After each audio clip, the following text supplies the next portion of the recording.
అసలు అడ్డగాడులకు కుసపోతూ వచ్చి పని చేయి. వామ్మో, మీకు తెలిసిన కొడలకి వాళ్ళం కదానే. 2 ఎకరాల కట్నం తెచ్చిన, నువ్వేం తెచ్చినావే? ఫస్ట్ బోర్డు కానీ పెళ్లి చేసుకోవడమే ఎక్కువ. అది మాత్రం నిజమే, ఆడు బోడిగాడే. బోడిగాడు తమ్ముడు ఏమవుతాడు, బుచ్చిగాడు కదా అని అవుతున్నావు. ఎవరిని బెదిరిస్తున్నావు? లోపల నుంచి ఏదో బర్ర బాధేస్తుందా? అయినా నీకెందుకే నా మూడు కొడితే?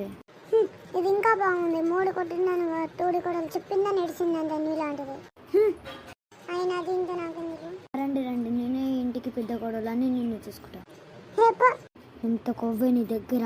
మీరు రండి రండి, అది అట్లానే చేస్తుంది. అసలే దాని పార్టీ జాబు, దాని మొగుడు దాన్ని ఎప్పుడు వదిలేస్తాడో దానికే తెలియదు. అక్కలేదు తక్కలేదు ఎల్లహే. ఇష్టమైన చికెన్ చేసా, దాన్ని వెళ్ళి పట్టాల పడేయండి, నేను మటన్ చేశా. అత్త మీరు దాని చెంపాల జాకెట్లు చూసారా? నిన్ను దొరకడం చాలా అదృష్టం. నువ్వు కదమ్మా తులసి వనంలో గంజాయి మొక్క కదా నువ్వు. దీన్ని డ్రమ్లో వేసి పాతి పెట్టారు. Pink drum, blue drum, pink drum, blue drum, pink drum అని అంటున్నాగా. హే